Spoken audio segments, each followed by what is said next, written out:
Hi, I'm Daphne. Hi, I'm Julie Galano. Welcome back to GME Compass and another episode of Let's Talk.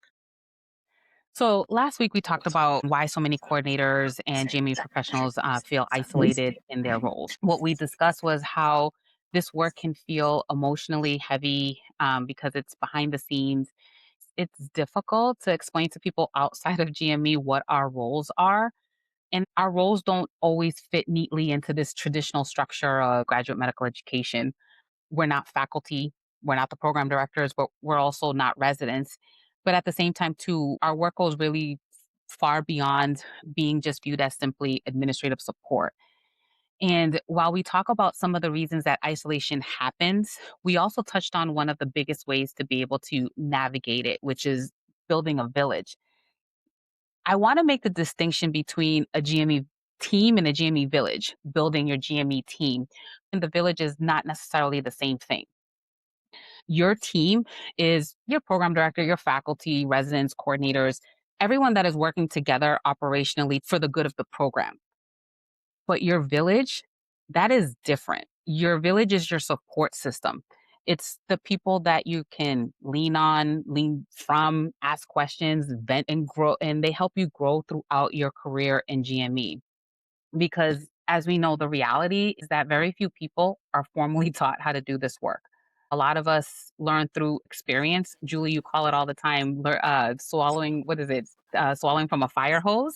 And really, the way that we learn is through mentorship, collaboration, and then the people that we meet along the way. And having trusted people around you can completely change your experience in this field. Well, I think there's a couple of things, right? I think, first of all, this is something that you don't find in your orientation manuals, your onboarding when you're coming on as a program coordinator, manager, program specialist, director of medical education, insert title as a GME professional here, right? There's that policy binders, there's no accreditation requirements. But I think that what we're talking about today is probably, I kept wanting to say one of, it is probably the most important part in surviving and growing in GME is building your village because, like Daphne, like you just said, we just had the conversation about why you feel isolated or why you might feel other departments or other people in your department or within your organization might not be able to relate to you. That can feel isolating, and that's why we had this conversation directly after our last Let's Talk, and especially early on in the coordinator and program manager roles, because we're thrown into very complex situations. We're expected to figure things out quickly and then learn through experience and then formal training. So I think exactly what you just said. Every program has a team, but not everyone has a village. And I think the most growth happens, we say it to our children, you read it in athlete quotes or coaching, whether it's leadership coaching or athleticism coaching, that growth happens in the difficult, challenging moments. That's when you're growing the most, and you don't always know it.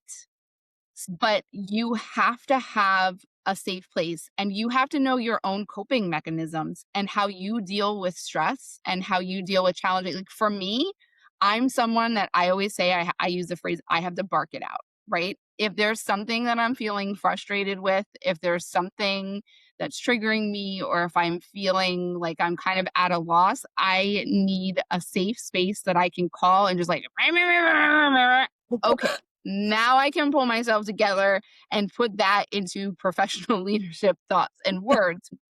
You have to have that self awareness of knowing it and having that safe place to do that. And a lot of these feelings happen very early on because it's very frustrating to feel like you're never perfecting what you're doing because our jobs are so cyclical. So that's my very long way of saying I think the sooner you have a village, the more successful you're going to be. The sooner you have a safe place and connections and people that you know that you can talk to confidentially, can be your bark it out person, and then you hang up the phone and you pretend that that never even happened so that you can process. The sooner that you have that, the more successful you're going to be. I agree. Actually, for me, I started building my village, I feel like almost kind of late because I didn't realize, as we talked about in isolation last week, I felt like, oh, I did have to isolate myself a little bit in order to be able to manage all these things and not realizing that I should have done the opposite of, I should have reached out and started building the village. So I feel like I didn't really start building my village until I got into residency. Now, mind you, again, I was in fellowship for about 5 years. And then when I got into residency, it ended up being a lot bigger. So I'm like, ooh, I need a village. And one of the things that you pointed out about how important also too that your village knows you, because to be able to provide that psychological safety, because the village that I currently have, they know me to the point that they can see in my face of, Daphne, your social battery's going down, is what my old PD used to say. Or they would know that if I was quiet, 'cause Daphne is not quiet, if I got quiet or I looked like I was retreating, it was like, okay, something is going on.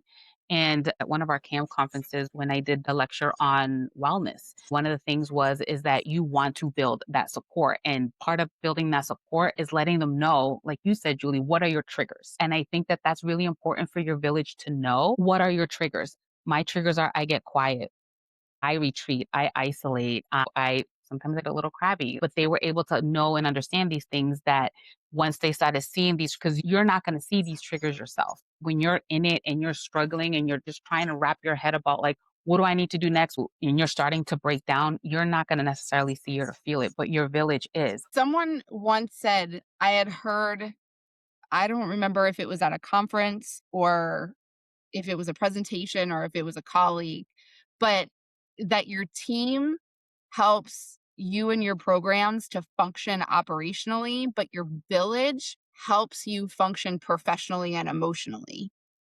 And that's the difference between the two. Yeah, we are both sports moms in the sense we have kids that are in sports, and it kind of makes you think about coaching versus the fans. These are your fans. You want different people part of your village as well within GME, but these are your fans. These are the ones that are also in those moments when you don't think that you can do this and you reach out to your village. Those are the people that keep you motivated, they keep you grounded. And I've been on the flip side. I've been in those, I pick up the phone and I'm like, I need you. But then I've also had those, hey, Daphne, I'm feeling this. I don't think I can do this. Being able to provide that psychological support and safety is super important.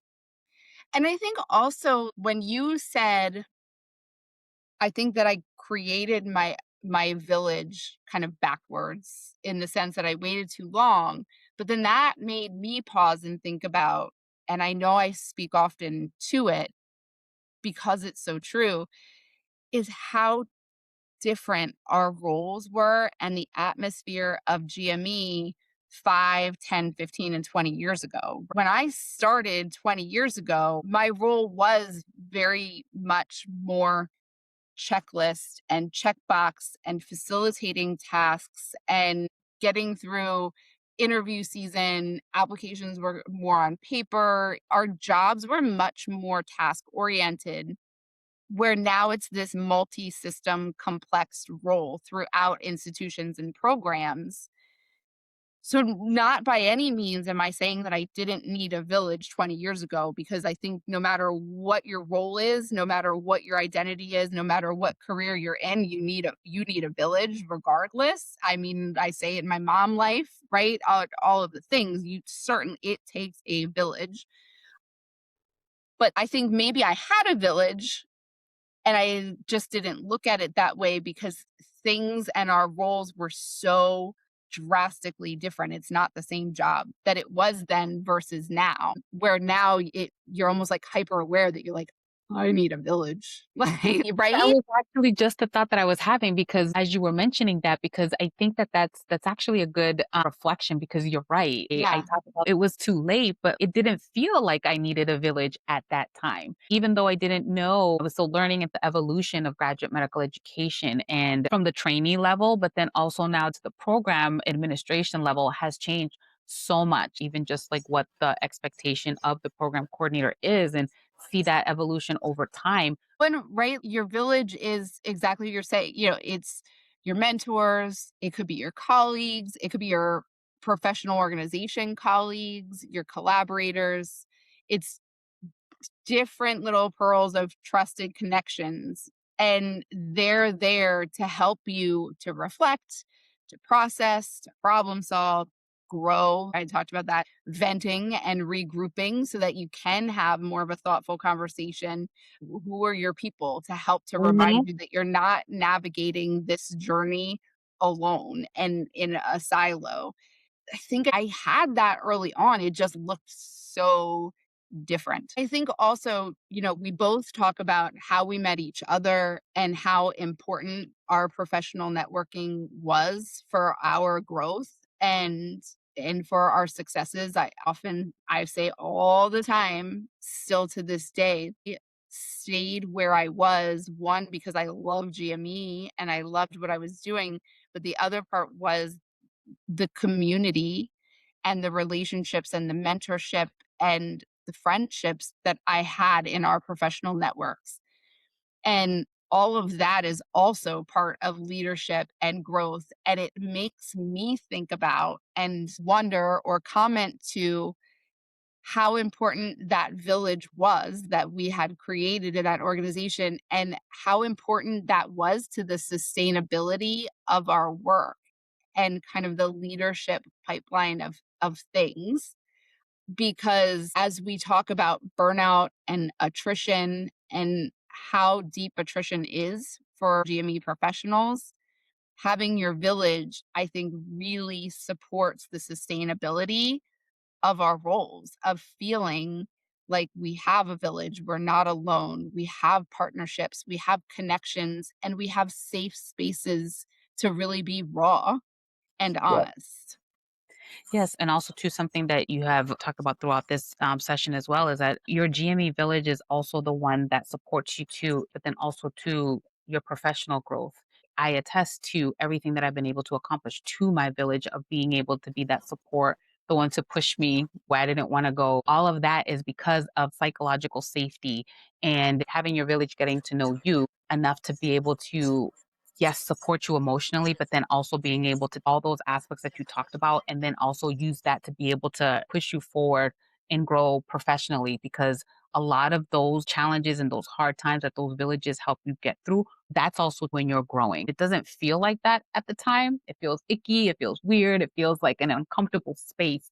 But again, your village is the one that helps you process that. They help you process those feelings, those emotions, those challenges, and then also help you. I'm almost like, how did we even get this far? Like, how did we even get this far?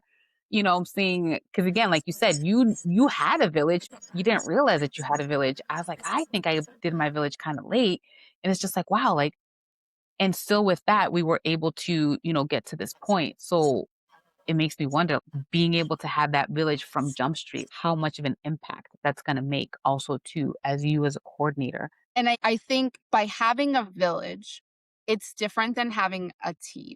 You have your GME team, you have your program leadership team, you might have your administrative team, your departmental team, whatever those things are. But those are professional relationships within your team. But with your village, it's a space for you to be vulnerable. And the first person to know I don't like being vulnerable. My brain tells me that vulnerability equals weakness, and Yes, yes, that's not absolutely. true. My brain knows when I'm allowing myself to that vulnerability equals strength. But when the vulnerability starts to creep out, my fight or flight is saying, like, abort Abort mission, yep. abort mission. You're Like, "What are being you weak, doing? We're not going showing down here." weakness. Don't ever let them see your cracks, right?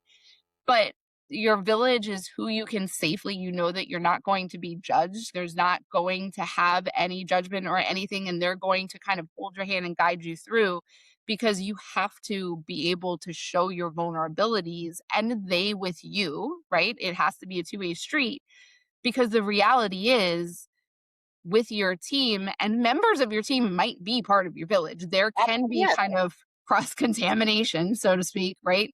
But the actual team, you can't be vulnerable and show your cracks in a CCC meeting. You know, or like at a retreat or during interviews, Right. what I'm saying, you can't find the applicant, the faculty can't log into the Zoom, like all Correct. these other kinds of things, like, right? Like Correct. A retreat is a great example. That's actually a great example where, like, you can show parts of, "This is how I process, these are my triggers, these are how," in a sharing way, but in a showing way is different than sharing and being able to actually allow your village into that space with you versus kind of sharing and processing and saying these are what my things are two different things. So I think it's like your village is where you can walk through those things together, where your team you might be expressing because they need to know those things too.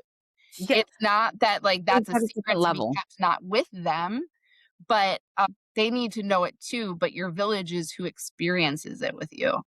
No, absolutely. I think about your example. You're at a meeting, you're at a retreat. You can professionally say, "This is what I'm feeling. This is what I'm expressing." But sometimes that doesn't feel like enough. I need to cry about it. I need to vent. Your village is that safe space, you know what I'm saying? Because some you do need to let that out because professionally it's going to be hard for you to then grow into that next step if you're still kind of holding on to those feelings, challenges, especially if you're like, I did something wrong. I think that that's also too where the village is super important because I've done it to you. I'm like, Julie, oh my gosh, I have totally jacked up. And you're like, no, it's actually not. Think about it this way or something like that. You need to cut a little bit deep in order for your village to be able to help and support you because they will mend you back. They will heal you and you'll be able to grow and go on from it.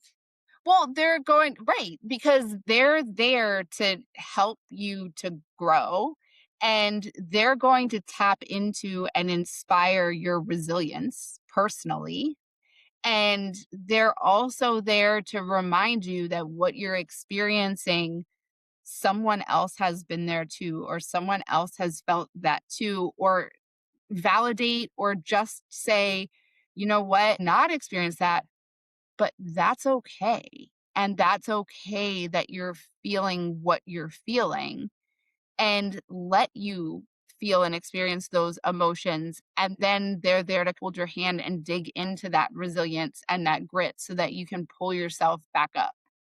Yeah, and it's funny that you say that because we were talking about how your people from your GME team can transfer into your GME village and have different aspects of your GME village, but there might be members of your village that you consider part of your GME village that have not experienced that or still being able to use that perspective because I think sometimes when someone didn't experience that or didn't relate, sometimes that can turn you off into, oh, well, if you didn't experience it, then you kind of really don't understand or know what I'm going through.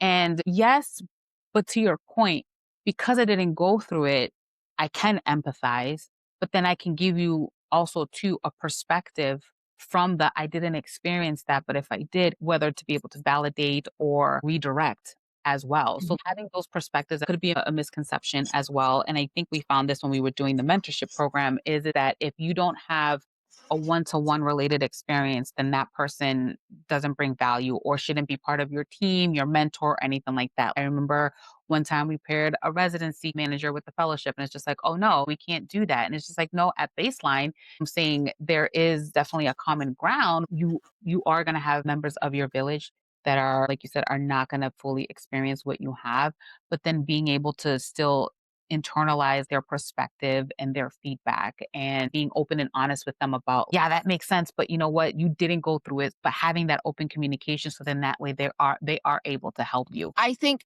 honestly, I think that belief also is a huge part of why we created GME Compass, right? Is We wanna be your because village. what's that? I said, "We wanna be your village." Well, and we were each other's We villages, were each other. right? We We were still each are. other's, and we are, and part of this core village, and it was something that meant so much to us, and we recognized how integral that was to us soaring into leadership and our success, and how much that really tapped into we were growing when we didn't even know that we were growing. And I think that that kind of evolved into our passions and something that meant something because we often talked about giving back and passing on to the next generation and legacy because what does it look like after us? So I think also all the things that we're saying is a big part of why we are where we are in this space and creating this. because of our Be villages. exactly. I think and how do we create that space for other GME professionals to feel supported and to feel connected and empowered and less alone in this work, and to know and understand that those feelings happen and they are okay and they're going to happen, and it is normal. Even when it's not normal, it's normal. It's normal because again, there's no normalcy And in right. GME. There's no normalcy, no perfection. We sh Yes, and I think that there's a lot of power. It was so powerful what we had, and I think that there's so much power in understanding that cross specialty, that because I think that that just helps to create the identity of our roles and our positions, of the sense of, like, whether you're really fellowship or your residency, or we've talked about community or university, whether you're surgical, whether you're primary care, the details might be different, but at the end of the day, we are all GME professionals. We are all program coordinators, managers, like I said earlier, the title, insert the title here, but at the end of the day, we're all feeling similar things and creating a space for that community and creating a space of welcome and empowerment and leadership for us is so needed, and it is so special, and it's so important. So if you were to take away anything from this episode is build your village. Build your village, build your village, build your village. Thank you for being our village. We also want to be part of your village as well. So please let us know and how we can do that. I think also, if today's conversation resonated with you, we would love to hear from you in the comments of what are some of the things that helped to build your GME village, and who has impacted your career journey? How has that impacted your journey? And then lastly, what advice would you give to someone new that's entering into GME as they're creating their village? Well, I'm going to close with saying the one advice that I'm going to give you is give yourself grace. I say this to all. If you've ever been one of my mentees and you're on here, please comment. Because you know that I've said this to you. You need to give yourself grace. This is not a role that you are going to learn in 2 weeks.